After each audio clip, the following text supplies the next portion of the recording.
કેમ છો? Good morning મારા વાલા મિત્રો.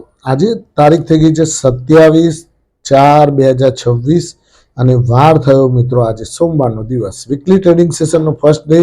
હર હર મહાદેવ, બમ બમ ભોલે. આજે શિવજી દેવોના દેવને યાદ કરવાનો દિવસ, એમની પૂજા અર્ચના કરવાનો દિવસ, પ્લસ આજે 11નો દિવસ છે મિત્રો. એટલે 11નો દિવસ એટલે પવિત્ર દિવસ. આજે સોમવતી 11. બીજી વસ્તુ કહી દઉં મિત્રો કે આજે ગેપઅપ બજાર ખુલવાનું છે. 200+ નિફ્ટી દેખાય છે. કેટલી ઉપરની સાઈડે દોડશે કે પછી હજુ નીચે આવીને પછી ઉપર જશે કે શું થશે, બધી ચર્ચાઓ કરવાની છે આપણે. ગઈકાલે એટલે કે શુક્રવારે છેલ્લે બજાર ક્યાં મૂકીને આવ્યા હતા એના ઉપર નજર નાખીશું. આ અઠવાડિયામાં એક રજા પણ આવશે 1લી તારીખે, 1લી મે. 1 મેના રોજ મહારાષ્ટ્ર ડે છે એટલે બજારમાં રજા રહેશે. હવે મિત્રો ગઈકાલે એટલે કે શુક્રવારે છેલ્લે બજાર ક્યાં મૂકીને આવ્યા એના ઉપર નજર નાખીશું. રિલાયન્સના રિઝલ્ટ ઉપર ફોકસ કરીશું. એક્સિસ બેંકના રિઝલ્ટ ઉપર ચર્ચા કરીશું. પેટીએમમાં સમાચાર આવેલા છે એના ઉપર પણ સમાચારના અનુસંધાનમાં વાતચીત કરીશું. અને મિત્રો ઈરાન અમેરિકાના અત્યારના લેટેસ્ટ ન્યૂઝ ઉપર ચર્ચા કરીશું. અને બીજી બધી નોર્મલ અગત્યની જે ચર્ચા છે એ પણ આપણે આગળ વધારવાની છે. પહેલાં જોઈ લઈએ કે ગઈ શુક્રવારે છેલ્લે નિફ્ટી માઇનસમાં એટલે કે 275 અંક માઇનસ 23,897 અંક બંધ જોવા મળેલું. સેન્સેક્સ પણ 999 અંકના ઘટાડા સાથે 76,664 અંક બંધ જોવા મળેલો. એફઆઈઆઈડીઆઈના ડેટા જોઈ લઈએ તો એફઆઈઆઈએ મિત્રો 8,827 કરોડની કેશ માર્કેટમાં વેચવાલી કરી, જ્યારે ડીઆઈઆઈએ 4,700 કરોડની કેશ માર્કેટમાં ખરીદારી કરી. હવે વધનારા શેરો ઘટનારા શેરો પર ફોકસ કરી લઈએ તો વધનારા શેરોમાં મિત્રો હિમાદ્રી સ્પેશિયાલિટી કેમિકલ 5.6% તેજી હતી. સ્કેન્ડ્યુલર ઇલેક્ટ્રિકલ એમાં 4.7%ની તેજી હતી. કોચિન શિપયાર્ડમાં 4.5%ની તેજી. અદાણી એનર્જીમાં 3.7%ની તેજી. વર્ધમાન ટેક્સટાઇલ વીટીએલની અંદર 3.6%ની તેજી. વિજયા ડાયગ્નોસ્ટિકમાં 3.5%ની તેજી. અને હુડકોની અંદર પણ 3.4%ની તેજી હતી. ઘટનારા શેરો પર ફોકસ કરીએ તો ઘટનારા શેરોમાં મિત્રો યુટીઆઈ એસેટ મેનેજમેન્ટ કંપનીમાં 10.7%નો ઘટાડો જોવા મળ્યો. અનંતરાજ ઇન્ડસ્ટ્રીઝમાં 9.4%નો ઘટાડો. એફએસએલમાં 7%નો ઘટાડો. ઇન્ફોસિસમાં 6.9%. હેવીવેટ સાયન્ટ 6.7% તૂટ્યો. પરસિસ્ટન્ટ સિસ્ટમ 6.3% નીકળી ગયો. અને સિયાટ ટાયર એ પણ 6.2% ફાટી ગયો.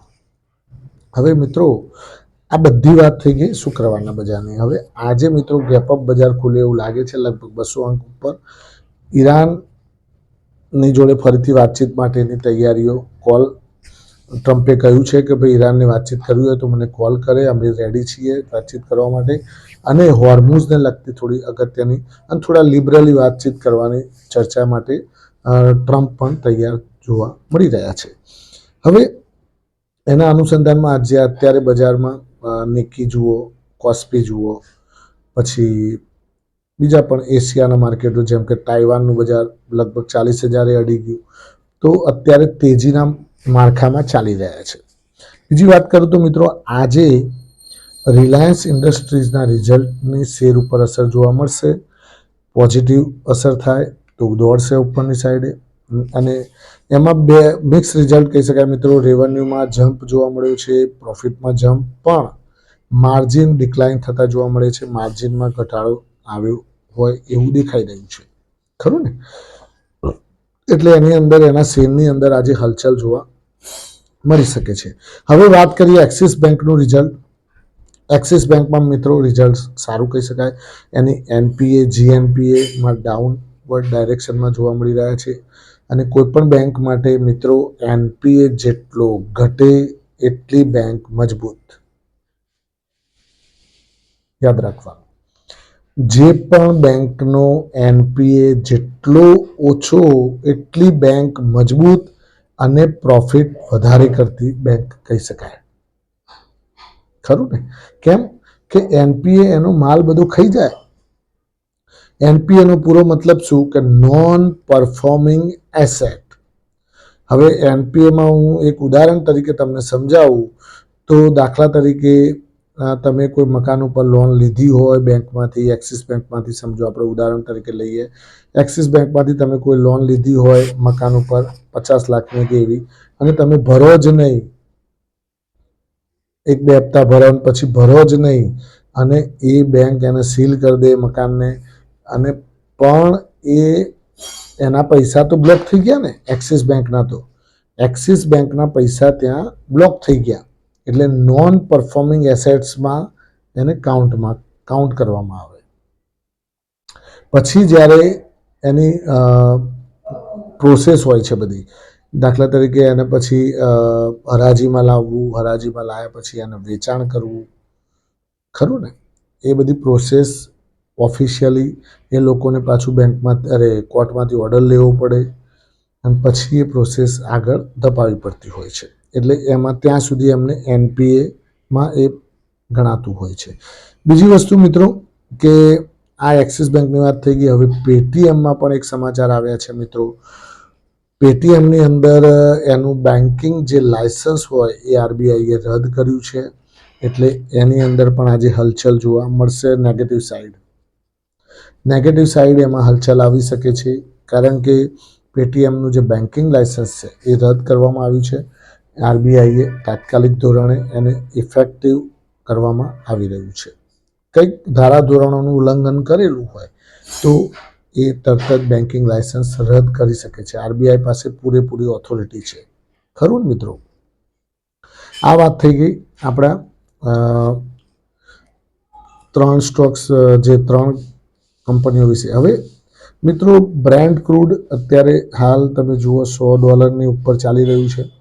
એટલે આમ જોવા જાવ તો ઓએનજીસી અને ઓઇલ ઇન્ડિયા માટે ખૂબ જ પોઝિટિવ કહી શકાય, પણ એ સાલા વધતા નથી. 2-5 રૂપિયા વધે, પાછા 2-5 રૂપિયા ઘટી જાય છે ક્રૂડ ડાઉન આવે ત્યારે. એટલે એ લોકોની રેન્જ 280 થી 290 રૂપિયાની રેન્જ ઓએનજીસીની છે. 300 કુદાવે ત્યારે નવી તેજી ચાલુ થશે, આ ધ્યાન રાખજો. ઓએનજીસી જ્યારે 300 કુદાવશે ત્યારે નવી તેજીની શરૂઆત થશે. એનટીપીસી ઉપર ધ્યાન રાખવાનું. આ 4 સ્ટોક્સ ઉપર તમારે ફોકસ કરતા રહેવાનું. કોલ ઇન્ડિયા, ઓએનજીસી, એનટીપીસી અને પાવર ગ્રીડ આપણી ચેનલના 4 મહારથીઓ છે. આ 4 મહારથીઓ તમને ક્યારેય માયુસ નહીં કરે લાંબા ગાળા માટે. લાંબા ગાળા માટે તમને કંઈક ના કંઈક સારું પોઝિટિવ, આપણા ઇન્ટરવલી તમને તમારી મૂડી રોકાણ કરેલી હોય એનું તમને ડિવિડન્ડ પણ આપતા રહે છે. એટલે એકંદરે આમ જોવા જાઓ તો સારું કહી શકાય. બીજી વસ્તુ મિત્રો કે આવનારા સમયમાં 29 તારીખે, આજે 27 તારીખ થઈ, પરમ દિવસે પશ્ચિમ બંગાળનું જે ઇલેક્શનનો બીજો રાઉન્ડ છે 29 તારીખે, અને 4મી તારીખે મિત્રો એનું રિઝલ્ટ આવવાનું છે. તો 4મી તારીખે જ્યારે રિઝલ્ટ આવશે અને જો ભાજપ તરફી રિઝલ્ટ આવ્યું તો 5 તારીખે બજાર ઉપરની સાઈડે દોડશે ધમધોકાટ. અને અદાણીના સ્ટોક્સ ઉપર ખાસ ધ્યાન રાખવાનું. અદાણીના સ્ટોક્સ માટે પોઝિટિવ કહી શકાય, ખરું મિત્રો. તો આ બંને વસ્તુ ઉપર ખાસ ધ્યાન રાખજો કે ભાઈ પશ્ચિમ બંગાળમાં અને જો મમતા બેનર્જી તરફી રિઝલ્ટ આવી ગયું, કારણ કે એ તો જૂની ખેલાડી છે, અને એનું જો તરફી રિઝલ્ટ આવ્યું તો આમાં બજાર ઉપર સહેજ બહુ ઝાઝી નેગેટિવ ઇફેક્ટ નહીં આવે, પણ થોડી ઘણી આવી શકે છે, ખરું ને મિત્રો. એ બધી વસ્તુ હવે આ ક્યારે થશે કે 29 તારીખે, એટલે કે પરમ દિવસે બીજો રાઉન્ડ જ્યારે પતશે અને એના પછી સાંજે 7 વાગ્યાથી જે એક્ઝિટ પોલના આંકડા આવવાના શરૂ થઈ જશે. એટલે ગુરુવારે એક્ઝિટ પોલના આંકડાની અસર બજાર ઉપર જોવા મળશે. પરમ દિવસે બુધવારે, આવતીકાલે પાછું આપણી મહાનગરપાલિકા, તાલુકા પંચાયત, જિલ્લા પંચાયત બધાના રિઝલ્ટ છે કાલે, ખરું ને. બહુ કાળઝાળ ગરમી પડી રહી છે મિત્રો. ખાસ ધ્યાન રાખજો કે પોતાની શરીરનું ધ્યાન રાખી અને કામકાજ કરજો. તડકામાં શક્ય હોય ત્યાં સુધી, બહુ ઇમરજન્સી કામ હોય તો જ નીકળજો. બાકી પોતાની જાતને સાચવી અને રાખજો, કારણ કે ક્યાંક તમે બીમાર પડશો તો તમારા પાછળ ઘરના બીજા 4 સભ્યો હેરાન થશે, ખરું ને?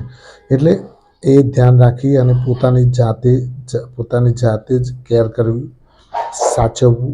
અને ખોરાક પણ અત્યારે બહારના કોઈ લેવા નહીં. શક્ય હોય ત્યાં સુધી લિક્વિડ ખોરાક, જ્યુસ, તરબૂચ છે, ટેટી છે, જેમાં પાણીજન્ય ફ્રૂટ્સ છે, એ વધારે ખાવા. Thank you. ખૂબ ખૂબ આભાર. આજનો દિવસ તમારા માટે શુભ રહે, લાભદાયી રહે, ફળદાયી રહે એવી માય પ્રોફિટ પોઈન્ટ ચેનલ વતી આપ સૌને શુભકામનાઓ. Thank you.